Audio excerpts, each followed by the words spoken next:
Welcome to Beyond Business Limits podcast. My name is Samuel Petko and I'm your host. I'm a business owner and a business investor. And through my two companies, Scale Up Outsourcing Limited and Prosperitas Investment Group Limited, I bring resources and solutions to those who want to accelerate their growth. If you want to see our future interviews and videos, hints and tips about running a business, don't forget to subscribe to this channel. So today I have special guests, Andy Hooper, who I have known for some time. Andy is a serial entrepreneur and a business investor. And based on his LinkedIn profile, he's a go-to guy for e-commerce who are expanding into Europe and other countries. And he is leading the fastest growing business provider in the EU. So, Andy, welcome. Samuel, thank you very much for having me. Much appreciated. Thank you for joining as well, finding some time. How was your holidays? Our holidays were very nice, thank you. I managed to spend a week on a yacht in Greece, followed by a week in a beach club, sailing, windsurfing, cycling, yoga, and a whole host of other things, which was very pleasant after a very stressful year. It's been a very welcomed couple of weeks to just chill out and relax. Oh, nice.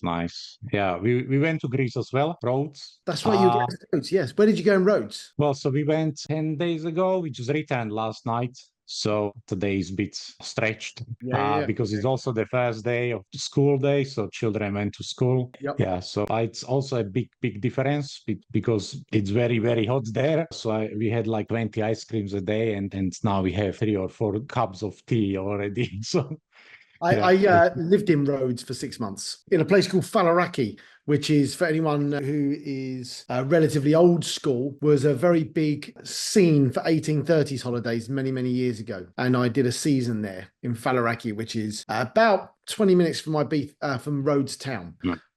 Very pleasant, I have to say, but it was very warm. You're quite right. Yeah.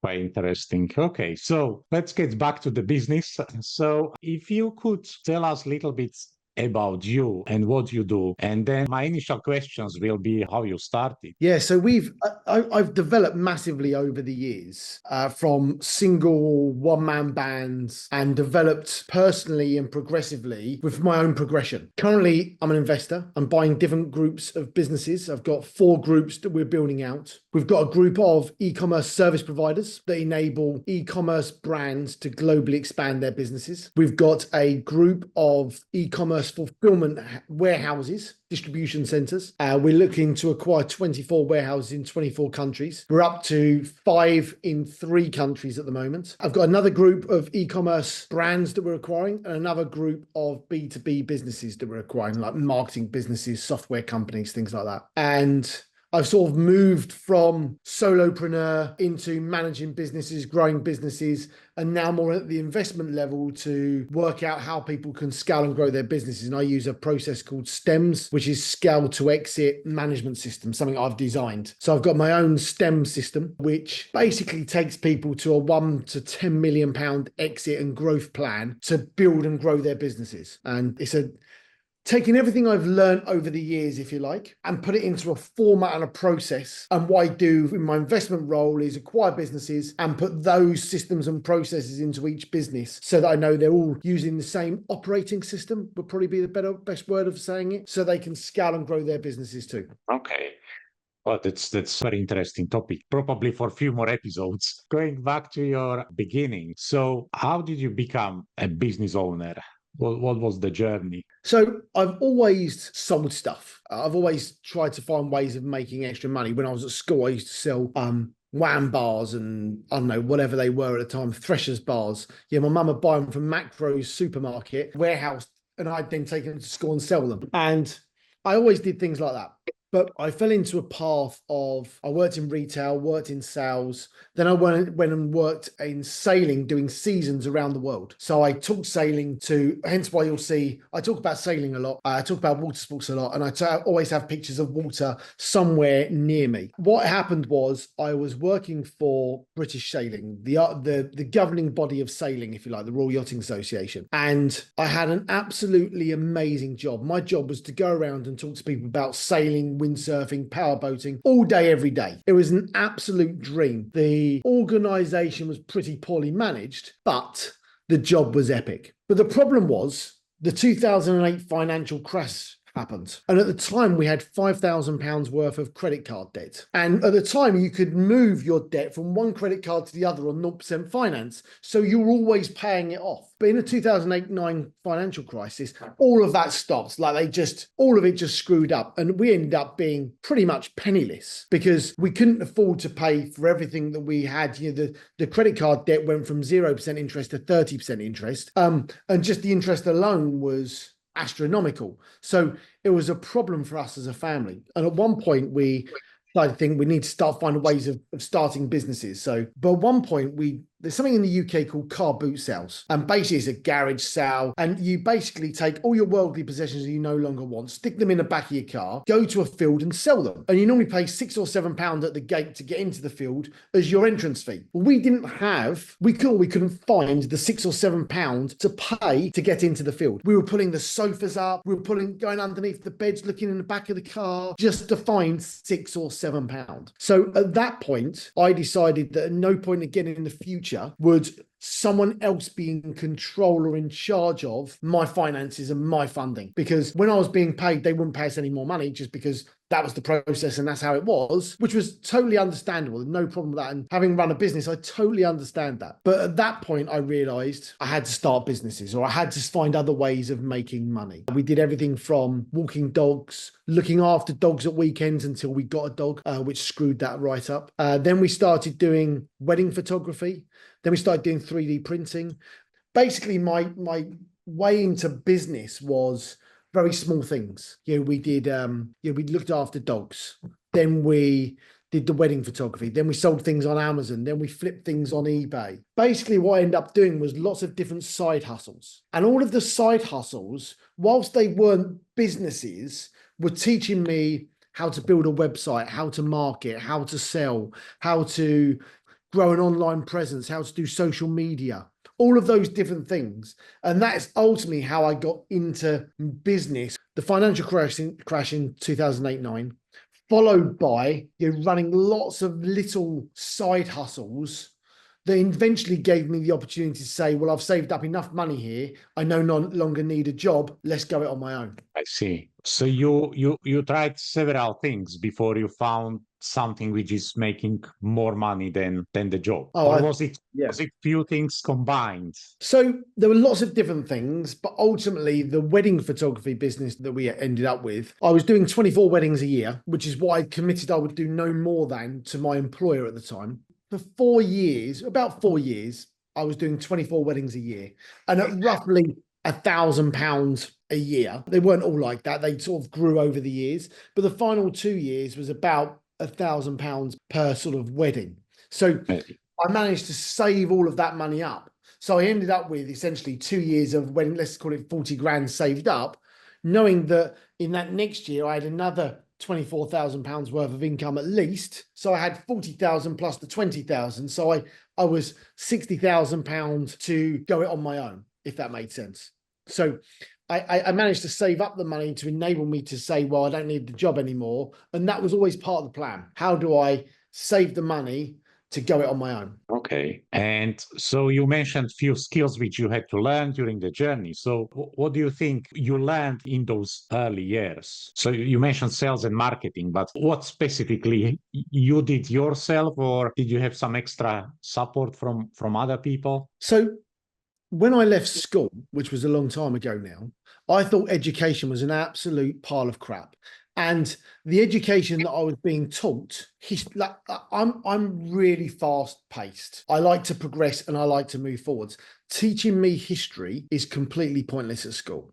Now I can reflect and say, actually, we can learn a lot from history about what happens, but it's about the right history for the right people in the right way. But education was not my forte. I wasn't very good at sitting still, listening to someone tell me what to do, and then me put it down. That's just not me. So I thought for probably the 20 years after that, there was nothing to learn in the world.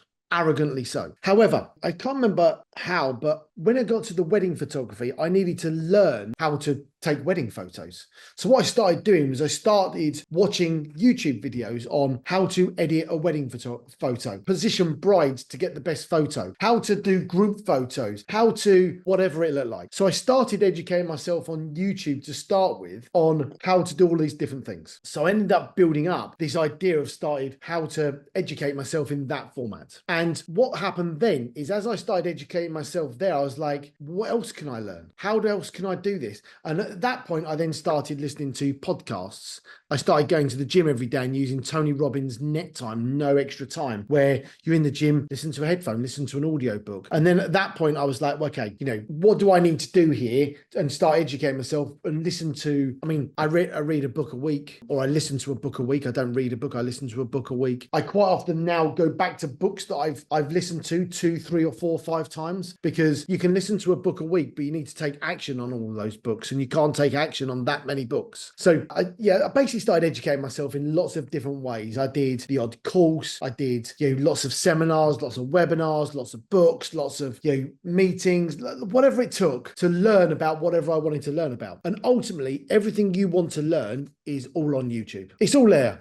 Everything you want to learn is on YouTube, 100%. It just takes a lot of time to find the right information on YouTube. So, and sometimes you don't know what you don't know. So you can't search on YouTube how to do X because you don't know that's even a thing. Like, how do you build a sales funnel? Well, if you don't know a sales funnel is a thing, it's irrelevant. So yeah, I spent a lot of time educating myself, a lot of money on education over the years, and doing different things to upskill myself and progress. Okay, excellent. So I think with that free stuff on YouTube, that's great. But going to courses is basically paying for convenience, yeah, isn't it? So when you want to find something which is already packaged, you are willing to pay for it because it's already prepared for you rather than going on YouTube and searching. That's why, as two of us know, there are courses which cost thousands and thousands of pounds because it's already packaged and there are some probably additional services attached to it. So you started that journey by learning a lot of stuff. So when do you think was that moment, that breakthrough, when you said, okay, so this is what I'm doing, this will be my future? So I believe it's the e-commerce, yes? Yeah, well, the e-commerce is definitely what was the scalable business, 100%. But even in the early years of the e-commerce side of the business, we didn't know that it was scalable. Whenever you set up a business, you'll think you're gonna get to £1 million in like 3 months, and or you don't think you'll ever get to £1 million, whatever that looks like. And you always think that you're gonna make something happen, and you believe in what you're doing. You never really know. Like, no one really knows unless you've done it before. You've got a system and a process to follow. And of course, we never did at the time. I didn't even know that those sort of things were workable. Yeah, hence why we've got the framework of STEM. Scale to exit management system. You have those things that enable you over all the years to make that work. And in 2018, it was my 40th birthday, and on that birthday, I decided, well, again, Tony Robbins has this thing around, you overestimate what you can do in a year, but underestimate what you can do in 10 years. So in 2018, I turned 40, and I thought, well, what could I do over the next 10 years? What does that look like? And how do I, so what I did is I put a 10-year plan in place of, this is where we are now, and this is where I want to get to. If I get to here, based on where I am now, I'm going to be really freaking happy. Like, it's amazing. Great. And over the years, we've chipped away at all of those different things. And that is probably the single thing that gave me the biggest win. I've got a little thing that I write down every day. So I write down every day my 10-year goal. I write my annual goals down every single day that I'm working in the office. Okay. I used to do it religiously 7 days a week. But over the years, actually, that slipped to, I just do it the 3 or 4 days I'm in the office to just give me that focus while I'm in the office. These are my 10-year goals. This is what I'm working on. And for me, the biggest difference wasn't any particular business. It was the change I made of, well, this is what I'm committing to over the next 10 years. This is what I already want to focus on. This is where I want to get to. And interestingly, like, if you think back to 10 years, Samuel, where you were, actually the thoughts and ideas you had 10 years ago have actually changed and adapted anyway. And that's no different. My goals are still the same, but I've actually increased a lot of the goals and decreased some of them, interestingly, because some were nowhere near optimistic enough, and some of them were way over too optimistic. And interesting though, one of the things was to read 200 books. Well, I smashed that, But actually, there's no point going back and reading and saying, well, I need a target of 1,000 books. Actually, what are the 50 most impactful books that I really need to master to be different in whatever I'm doing? So the difference wasn't the business. The difference was me and the focus I had in me in order to drive myself forward and really focus on what I wanted to achieve. Was that,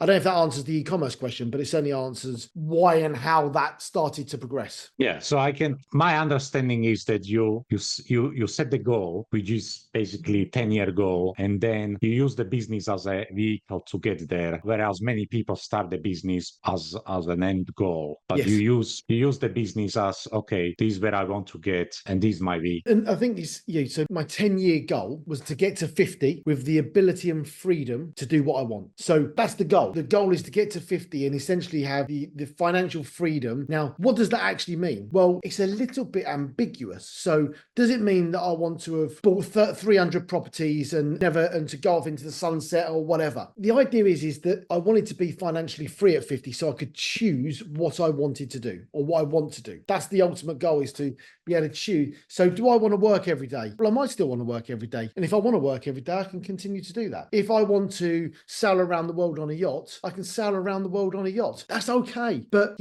what does that look like? Ultimately, no, I don't need it.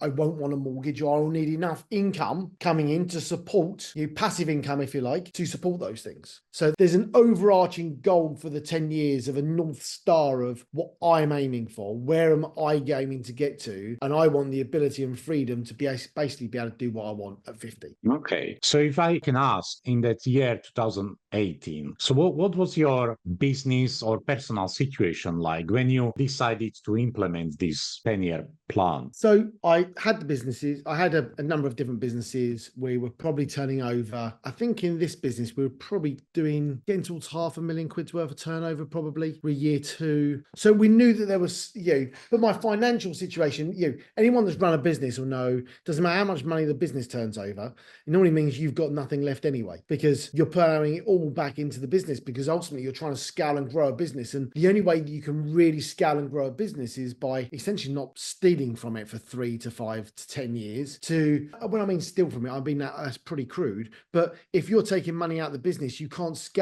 use that money, whether it's 1,000, 10,000 or 100,000. You can't, by taking that money out per month, you can't grow the business with that money. So that's really the balance point. So we were probably turning over £500,000. I was probably taking home 50-ish grand, maybe 60, 70 grand, depending on what else was going on, because whilst I had that, I had other things going on. So I was earning more when I had all the different things, because when I had all the different businesses, I was probably earning 100 grand, but I was earning 100 grand, but I had 10 different things I was doing, which is chaos. So it's hard to pinpoint some of that, but the financial situation really was, we bootstrapped everything. Like there's no investment, there's no people literally wringing everything out to try and grow and scale something. It's the 7 days a week, it's the 12 hours, 15 hours a day, it's working the weekends, working the early mornings, working the evenings, working everything you can to push the business forward. Yeah, I can really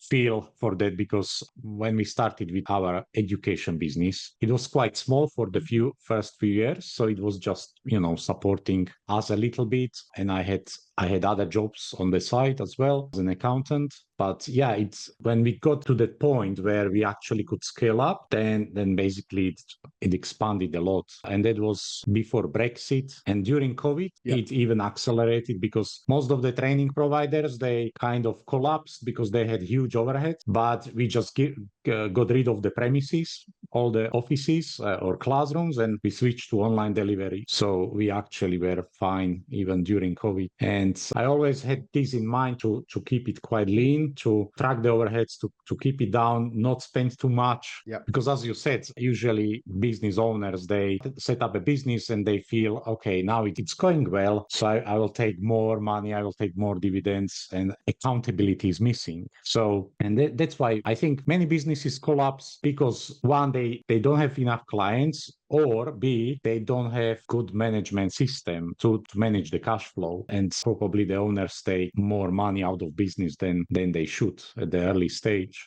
Yeah, cash flow is the number one thing that enables the business to grow, 100%. And you need to make sure those numbers are there, but people end up with, needing to survive themselves. So when they've got a mortgage to pay and it's £1,000, £2,000 a month, whatever it happens to be, then, if the business has got the money, they need the money to pay that. So that you end up in this cycle of, I can't do that because I need this money, and I can't do that because of that. And that's where you end up in this cycle as a business owner of not being able to scale your business. And essentially you end up being, self-employed rather than and you've just got a job rather than and you're doing everything rather than anything else. You don't have a business. You've got ambitions to be a business, but you're not a business. Yeah.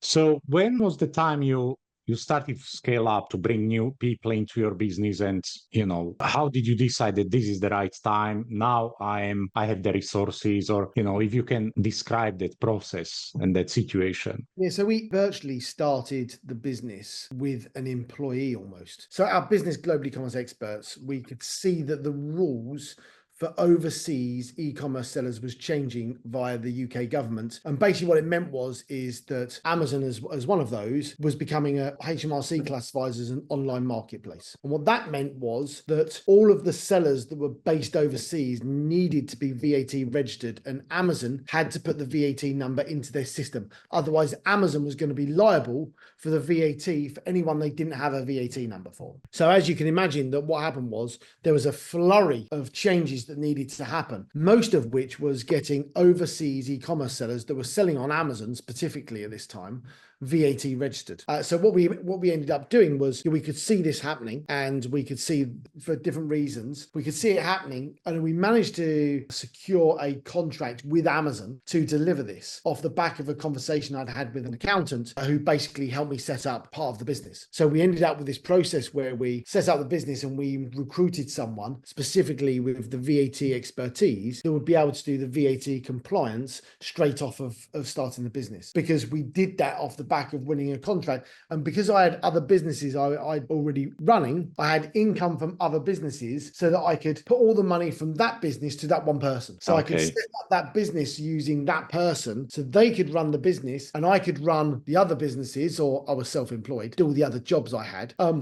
And I had money coming in over here and used the money from this business for that person. And that enabled us to start that business with someone who had skills and expertise to do the VAT returns that we needed them to do, and the VAT compliance for overseas e-commerce sellers. So that's how we ended up with the first person. And then off the back of that, we just carried on. The numbers that we were getting, because it was so popular at the time, were just mass numbers. We set up the right business at the right time, which enabled us to get hundreds of clients in a very short space of time. And, by the end of the first year, I think we had 8 employees, maybe 7, 8, something along that line. Maybe it was 6. Anyway, we managed to, because we basically got the contract to do the compliance for some of the marketplaces, and that enabled us to set people up. So we were lucky in that effect. Had I not had the other jobs and I just set that business up, I don't know how quickly I would have got people in, because I'd have been like, well, I can do this all myself. But the learning point there is definitely you can't do it all yourself, and you definitely need to bring someone in as quickly as you possibly can. Probably the things that I outsourced the earliest were my accounts. I paid for an accountant to do the accounts, get them to do that. But the one thing I would probably bring in sooner that I didn't, and I've only done in recent times, is an executive assistant or a PA type role. Someone that can do all of your admin for you. Whether that's your basic emails, whether that's your calendar, whether that's some outsource, whether that's some lead gen, whether it's just general admin. I definitely could have scaled the business better, quicker, faster had I had that person in at the beginning, because everyone thinks that a PA, executive assistant, is a luxury. Actually, it's not. And there's some amazing ways you can do that. In recent times, we've done that with outsourcing in South Africa. You can do that in South Africa for £1,000 a month. It's very straightforward. It's very simple. And, you get some very good candidates. Yeah.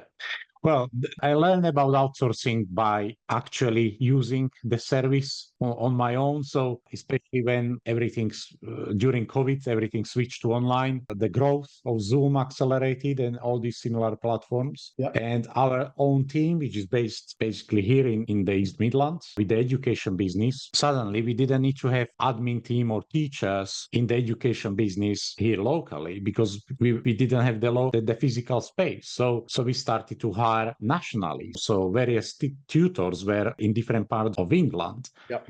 And then I took it one step further and I said, okay, so I need people to actually screen the candidates if they are suitable. And most of our learners were people who came from other countries and they in the UK. So they speak Polish or Romanian or Russian or similar Slavic languages. So I had agents from different countries to actually do the customer support for these learners. And when I saw how our business could benefit, then I said, okay, well, this is something I want to do for other businesses. So that's how we started the company, Scale Up Outsourcing. So basically, we have teams of people in different parts of the world, mostly in Eastern Europe and also in Philippines. And we support small businesses with different skill sets. So usually it's like you mentioned, virtual assistant or personal assistants, where most of the people see it as a luxury. But yeah, I like how you explained it, that it's basically the sooner you get someone who you can delegate to, the faster you can grow your business. And that's part of the education I have to explain to people, especially solopreneurs, when I speak to them, because they want to do things, but they don't have time to do them. Yep.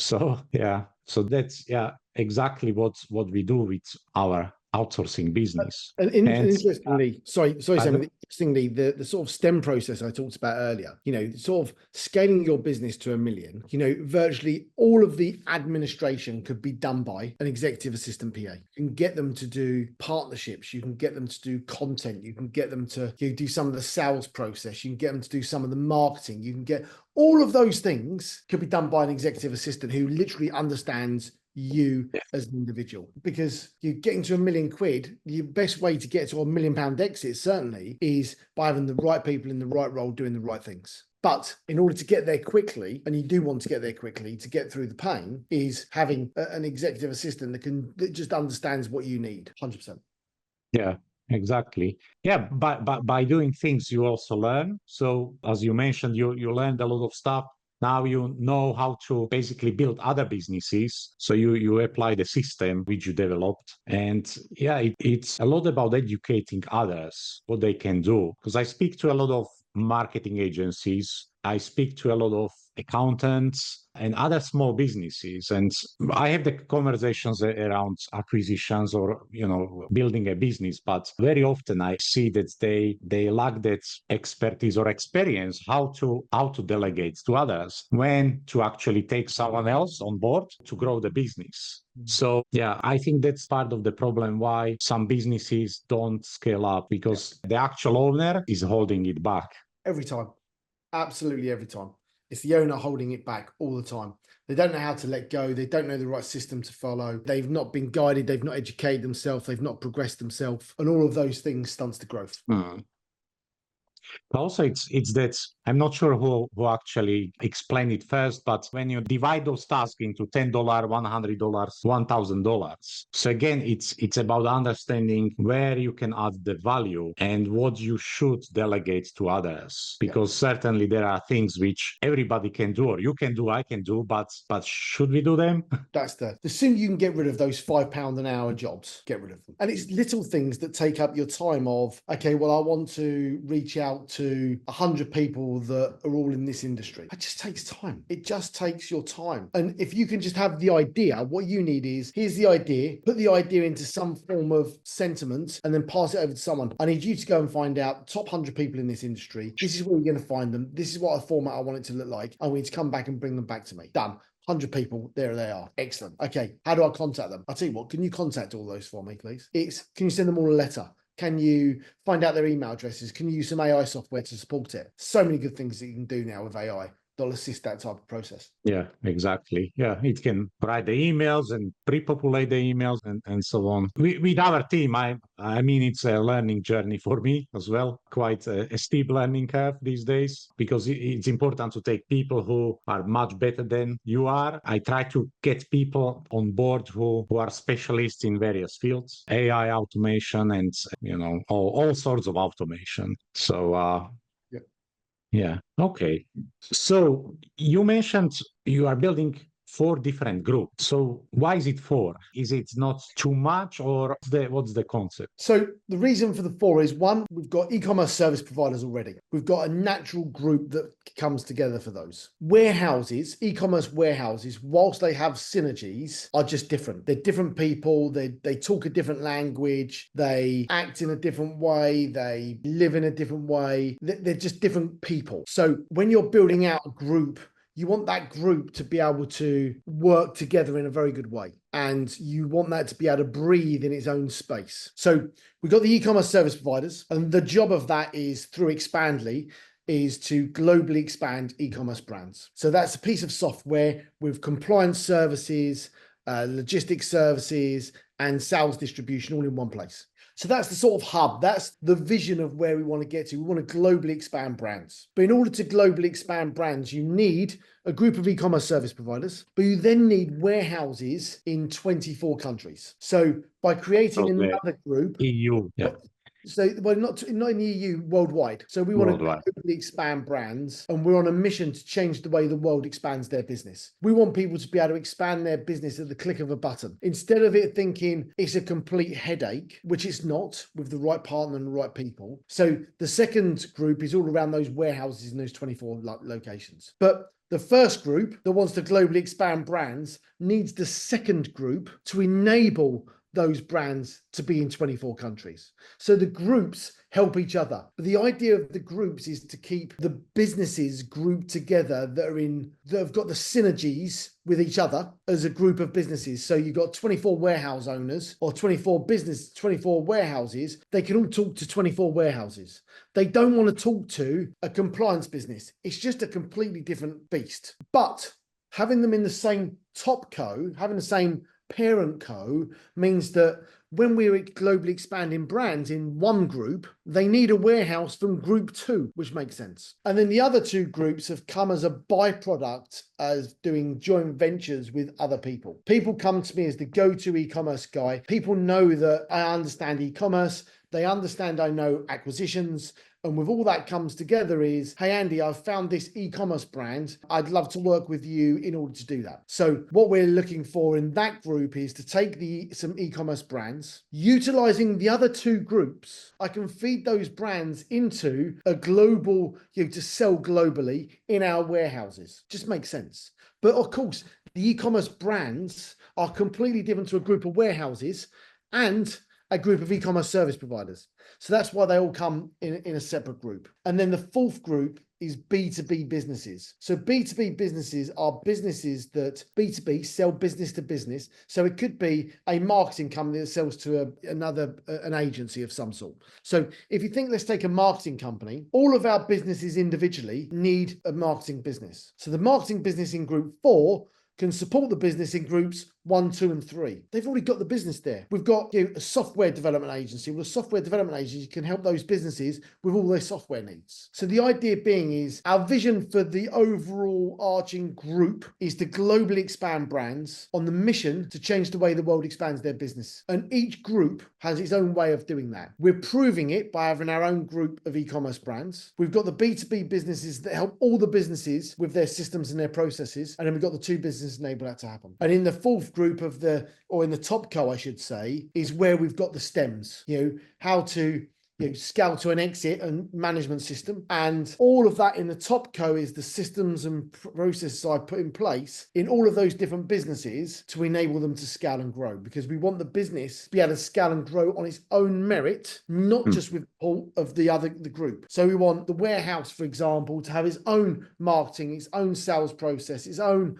structure, its own operating procedure, its own whatever. So it's a business unit on its own. So, whether that's a whole acquisition or part acquisition, we can still scale and grow that business. And what you end up with is flourishing businesses across the group where everyone wants to support and grow and help each other. But we're constantly acquiring businesses into those groups because we're talking to one at the moment that's a marketing company. They want to be part of a bigger group. They're tired of running the business on their own, and they want the support and help of, I call myself an investor, but it's investor mentor coach, where I can support those business owners to flourish whilst having the support of the wider group to bring business in. It's the whole ecosystem you are offering as well. Yes. Exactly that. Exactly. The ecosystem is probably the best way of looking at it, to enable each business to flourish in their own merit, but with the power and the support of the group. Yeah. And so how did you get into mergers and acquisitions? Because there must be a moment where you were growing your business or few businesses, and then suddenly, oh, I can do it this way. So how did it happen? So the first time it happened, I'd done it and I didn't realize I'd done it, but it was a complete cock up. So we acquired a IT company and it was a complete disaster for a whole load of different reasons, which is a podcast on its own. And then during COVID, I decided I'd set up a podcast, Business Insider Secrets. And on that podcast, I started inviting guests to come on like we are today and talk about what they learned and how they scaled and growed their business. Simple as that. Very similar to the conversation we're having today. And one of the gentlemen that came onto that was someone local. They had an office next to me. They would start going to the same gym as me. And I said, please come onto the podcast. I'd love to hear your story. Because on a podcast, it's much easier to say, hey, can you come on the podcast? I'm going to ask you 300 questions and you're going to answer them all. Or you can say, can I take you for a beer and ask you 300 questions about your business? It just seems a bit weird.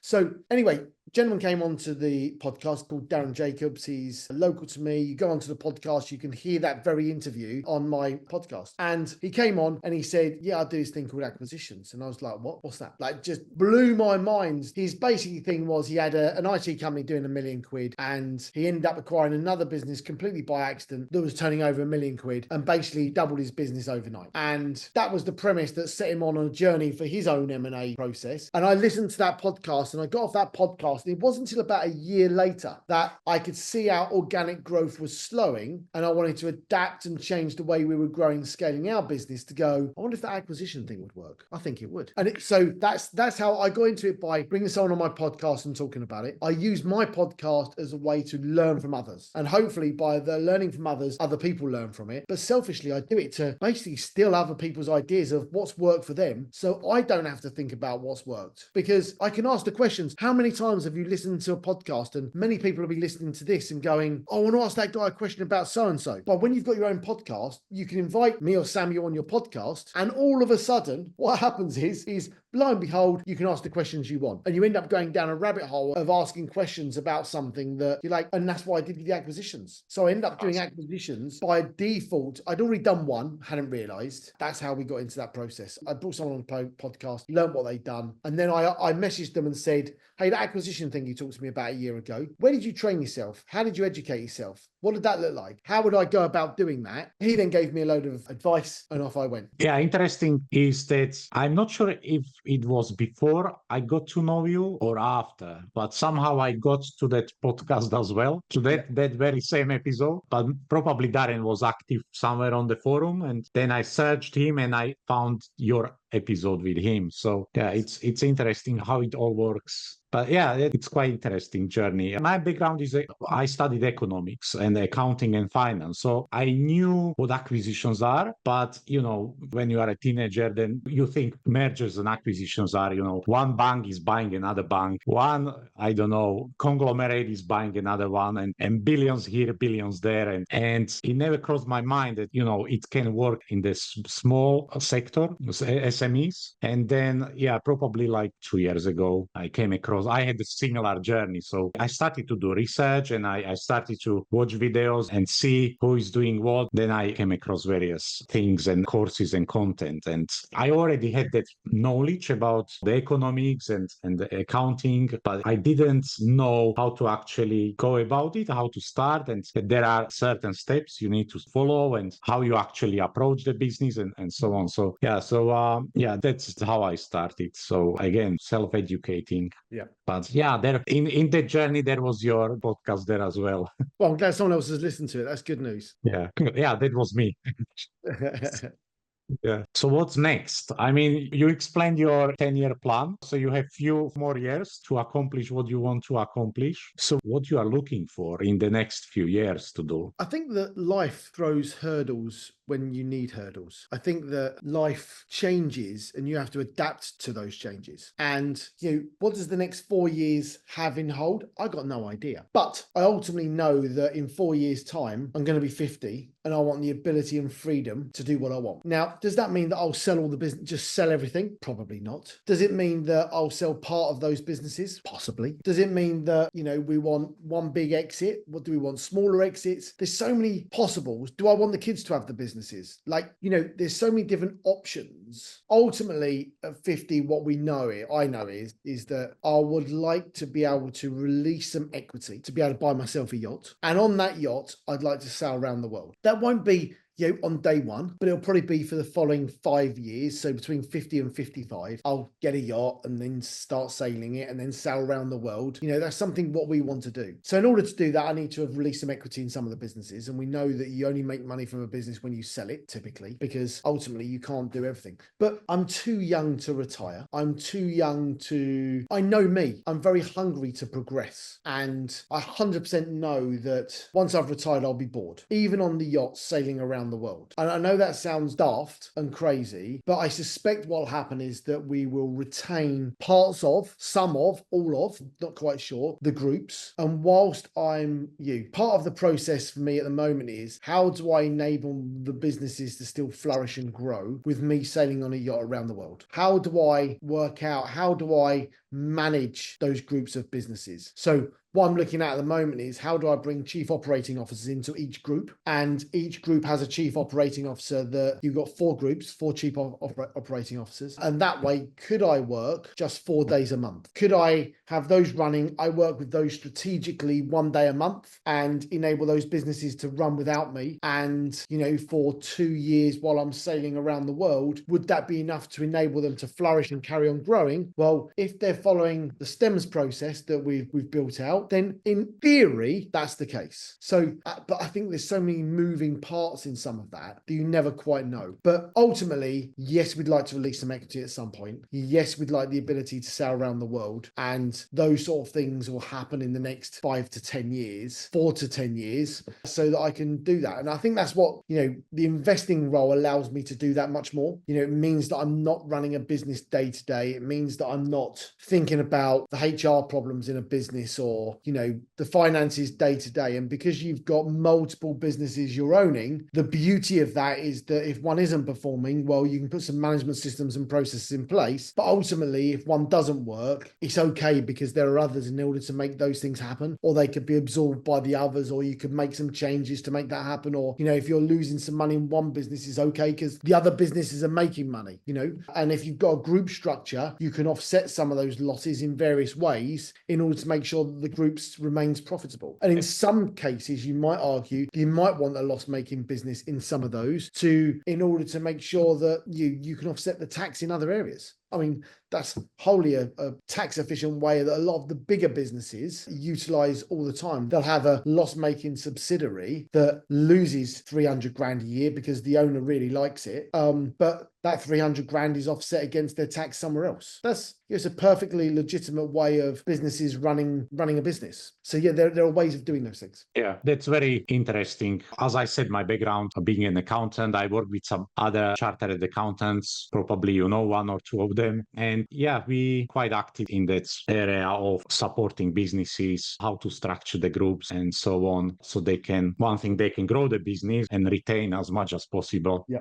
Yeah, but what I learned from mergers and acquisitions is that new mindset because before I was business owner operator, but it's the change of mindset. Okay, how do I set up this business to run by itself or to run with the team? And I am setting up and building my outsourcing business. I'm building and helping other people to do the same thing. So it's learning by doing and vice versa. Okay, so before we finish for today. So what would be the main piece of advice you would give someone who is maybe starting or someone who is already a good solopreneur, but they want to scale up their business? Yeah, I think that the first thing, so if you're looking to scale up your business, the first thing you need to do is to make sure you've got a business in the first place. Have you actually got something that is scalable? Because there's lots of things out there that may or may not be. Now, I believe that virtually every business can get to at least £1 million worth of turnover, relatively straightforward. There are some anomalies to that, but ultimately you should be able to scale your business to £1 million and or £1 million exit relatively easily. And in order to do that, you need to follow and find people that have done this process before and gone before you. It's much easier to copy what someone's done. If you go back to, we've just had the Olympic, right? And if you go back and watch the Olympics, over the years and watch the high jump or the discus or the javelin or any of those types of things and see that they now throw it 3 times further than they used to. And that's because they've learned from everyone that's gone before them and they've improved year on year. So instead of saying, oh, well, we just get this thing and we lob it up there, well, now there's a specific technique that you can use to do that fast tracks that. And that's the important thing. So what you're looking for is, YouTube, Google, Facebook, gurus, whatever that looks like. You're looking for someone that's trodden the same path as you in order to be able to do that. Now, we use Scale to Exit Management System, STEMS. It's a simple process we use that basically says, in order to grow your business to £1 million, here's the 10 broadly 10 things that you need to be able to do in order to do that. And if you're thinking about you as a business and scaling and growing your business to £1 million, then our solution is just something we use for our acquisitions, but there are other things out there. If you're interested in mine, contact me and I can talk you through it, no problems. But ultimately, there's several things that grows a business organically. And organic growth is good because you're not paying for ads, you're not paying for certain things. So you want to find ways of organically growing your business. And most of that comes off to get an executive assistant for yourself, first and foremost. Create a partnerships program, a content program. So you're building awareness of you, and your products. You've got the ability to get partners to send you good, high quality leads. And you've then got the ability for your EA to put all of that piece together and organize your sales process with you doing the sales at the end. And as you start to scale the business, you'll bring your own marketing person, content person, salesperson, all those things will come in place. And what you're looking to ultimately do is build awareness around you and the brand, create high quality partnerships, create great content that drives awareness to the business and sell. And then what you need is an operational plan that enables someone to be able to go, well, once we've sold